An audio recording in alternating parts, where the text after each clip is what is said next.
Alright, welcome to another Code Talk.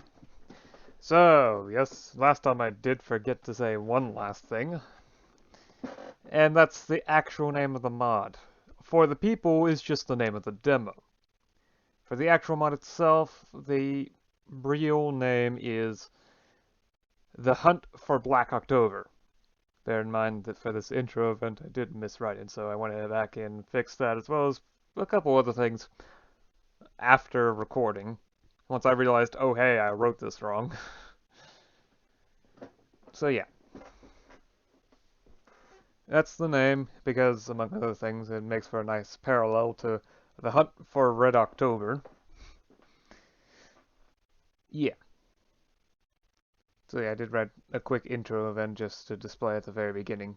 After that, I focused on finishing up the ideas along with their lore for all the other countries in Europe, the ones I haven't done. Unless I forgot about one of them, but I don't think I did.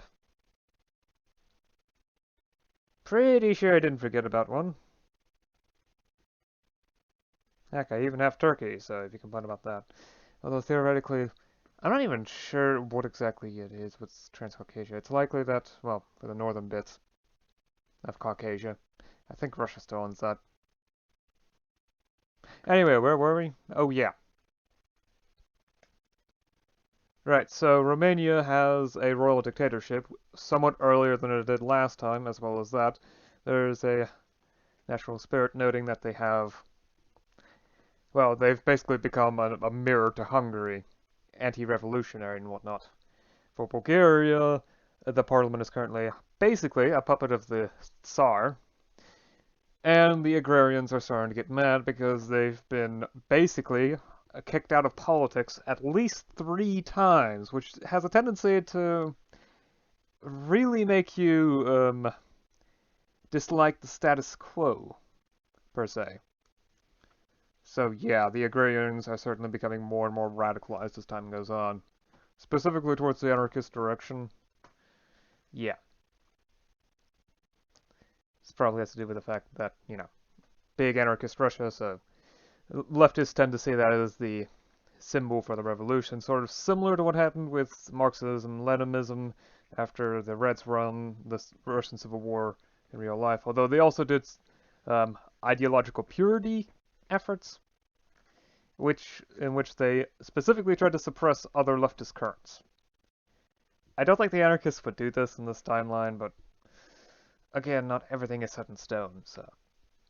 After that is Yugoslavia, which has issues with ethnic tensions, combined with trying to centralize the country at the same time, which is an excellent idea in a very diverse country. Additionally, the communists are vanishing at a much faster rate than you would expect. More on that later. Albania is one that I really could not find much on, so I just slapped this together. Not worth it. More or less no one invades Albania because it's not really worth the bother.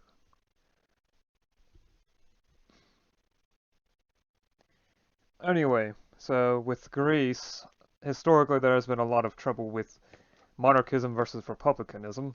They kept taking control, trying to implement their agenda, maybe succeeding, maybe not, and then getting replaced by someone else. As a result, part of the thing is, because the anarchists are now much more present, because anarchist Russia, anarchism has become more popular in Greece, especially as the concept of, we've tried government with a king, government without a king, how about no government this time? Anyway, specifically with the Baltics, I don't have much for them, especially since these were countries that did not historically exist in 1936 at this time. So mainly just a little blurb about how they're split between their loyalty to Lithuania and Poland. And they may support a revolt in Lithuania, should something occur. Anyway, Portugal is almost exactly the same historically with the Estado Nova and Salazar. However, there is some more leftist activity because, among other things, they've taken Galicia from Spain because, well, if you remember from last time, France and Portugal invaded. France basically took most of Spain as a puppet state. Yeah. And Galicia is being treated like a sort of colony. which, while it's perfectly fine in Africa, because racism, it's not so fine when you do it in Europe as, well, historically Germany discovered in World War II, or after World War II.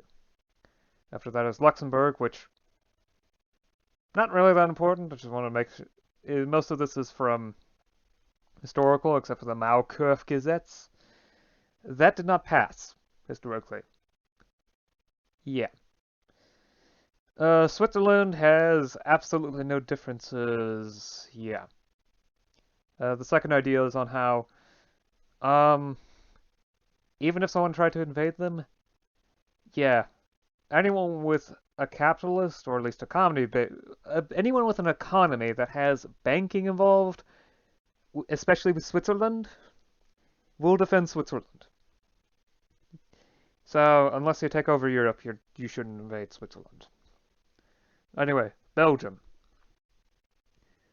They've dealt with basically what happened to most of Europe in World War II back in World War I because of German occupation. Also, Heart of Darkness. Do not have if you're a colony under Belgium, yeah, you're gonna have lots of fun. The Netherlands also had something interesting in that the Great Depression that hit the global economy actually hit the Netherlands later. However, they also took more time to recover, or at least they didn't recover until World War II hit them.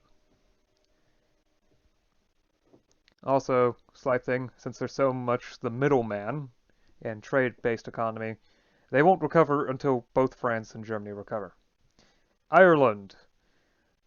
Lack of investment from the British during their time as part of the Empire, as well as the Irish Republican Army and whatever the right-wing paramilitary at the time was. I don't remember the name of that.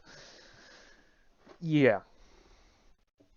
Here's a quick one for the League of Nations. There will be separate ideas specifically because this strongly worded letter one, it applies to the Scandinavian countries since they're all social democrats. Anti-socialist bent also applies to social democrats, specifically because the Social Democratic Party of Germany participated in the Weimar Revolution.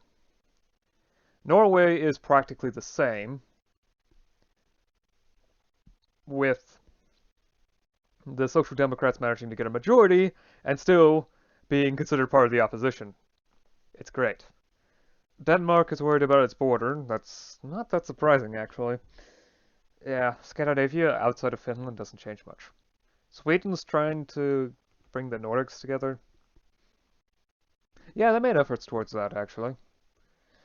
Yeah, I would have to say, with most of Europe, there's not that many major changes. It's mostly minor ones that slightly shift things around. Outside of ones that are very close to Germany, or especially Russia. Anyway, I'll see you again next time. Until then, bye. Oh, and quickly, subreddit, yes.